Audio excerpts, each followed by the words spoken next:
I always, watching films, kind of wondered how just a movie can make someone feel a certain way, and that always made me very curious. And by the time I was in high school, I knew that I was gonna try to pursue a career in the film industry. Coming into my first quarter as an HSA student at IPR, we were approaching the EDU Film Festival. So I took my film called Zombie, about a group of guys who are walking down a path and they approach a bunch of zombies, and this girl just kills them all, and they haven't seen a girl in forever.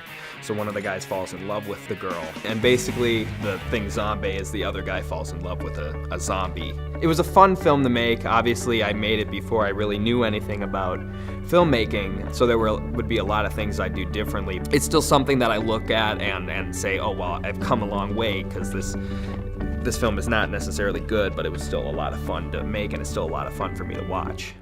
This is my second year doing Z-Fest. Last year, I did a film called Step on the Gas about a struggling actor who has to work a side job as an Uber driver. It was a lot of fun to make. There was a lot of people involved. It did not do well in the festival. Some people really liked it, some people didn't get it. It basically is a 7-minute long fart joke.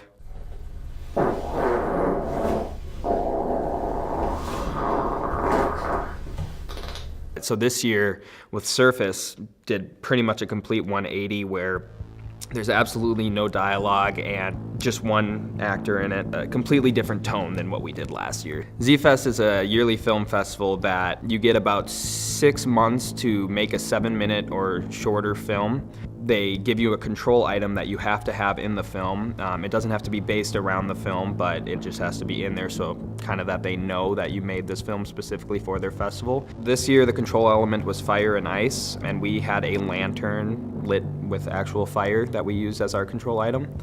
I kind of try to look at Z-Fest as an opportunity to make something new and try different things, so that's kind of what we're doing with this film. So originally when I wrote this, the script changed multiple times, but there was always a girl in a hole. And my first thought was, okay, we're gonna have to go somewhere, probably shoot this in the summertime, dig a hole. Because originally the story was placed outside, where there was like, she was in the hole and there's like a bear outside. The story is a lot different now. There is no bear and she's not really outside. So we ended up building the sets instead. The set right behind me, the room set, was probably the easier set to do. Just put up some boards and paint them, and then add some vines to them, throw some lights on, make it look cool. And then put dirt on the bottom. But we were always wondering, how are we gonna actually make the hole? And we ended up reaching out to somebody that works with wood. They gave us some ideas, and we ended up getting this hexagon idea, where we could basically make the hole into like a hexagon that can break in half, so that we can get inside and, you know, get those close-ups and get those kind of wider shots. And then when we need to get a shot going straight down, we just put the hole back together, and then we can get those shots, which ended up making it a lot easier than actually digging a hole. I think that we're able to accomplish a lot more in getting certain shots with this setup than we would if we actually dug the real hole.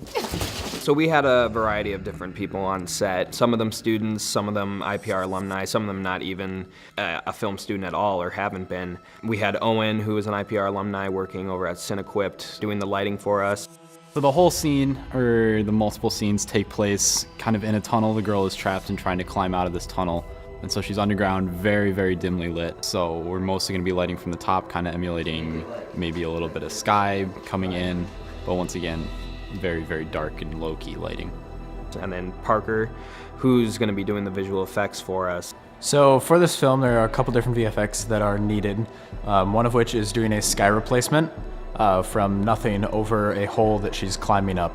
So we're going through and just laying a white piece of board over that, and then putting some different 2-inch tracking pieces on it, which are really just a couple tape X's on there that I can track in After Effects. And we'll be able to just replace that blank white board with whatever footage we want. In this case, it'll be a sky. Jorge drove back down here for the shoot as my AD. My opinion, I think the most challenging part of the shoot, I think is just getting the character into the mental state. Because there are some emotional scenes, and like me as the assistant director is to make Joe more focused on her acting wise, and have me focus on more of like just getting the next shot ready to go and getting everything ready to go for the next set, so he can focus mostly on her. So Tiffany was running sound for us. She was mainly just picking up breathing noises and dirt rumbling around because, again, there's no dialogue in this, so I hope that she had a good time. Definitely the complications include just the extremes between heavy breathing and screaming. So to handle that, I just have to always be on top of the mixer and have one hand on it and one hand on the boom pole. It's been fun. It's definitely a new challenge for me. This is the first time I've ever used this camera. I was a little skeptical going into the shoot. I had a little bit of budget to spend for this class, and I wanted to make sure this project looked really nice. My main role is to direct lighting, frame up the shots, and make sure it all looks good. Nicole ended up doing a lot of art department stuff, dirtying up the walls, helping to shovel the dirt in, making sure everything looked good for the camera. This is one of the vines that we're using, and so our director, Joe, bought this rope, and then we took like some of that spray installation foam and put that on it, and then we spray painted it with like a dark green and some browns and blacks. Penny was the script supervisor on the film. Basically, she makes sure that she writes down what I thought about every single take, kind of keeping up with continuity. Being part of the pre-production process, I was like over and over again, how are you guys gonna make this work? I don't see it. We drew up blueprints and all that, and I'm like, I still don't see it. And it took bringing that giant frame in to be like, okay, yeah, this is gonna work. Penny doesn't have the vision. I don't have that vision. She just needs the vision. She just can't see things. I really enjoy writing and editing.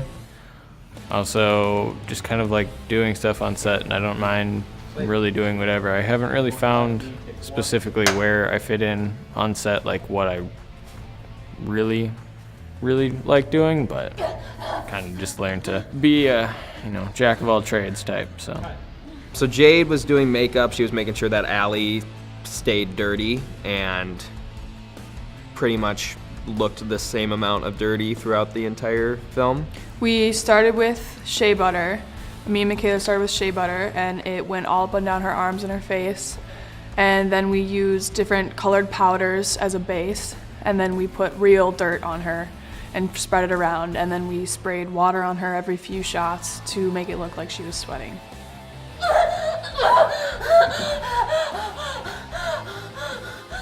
And then whenever you give that emotional of a performance, I think you have to take a few more breaks, depending on the actor, just to make sure they're okay.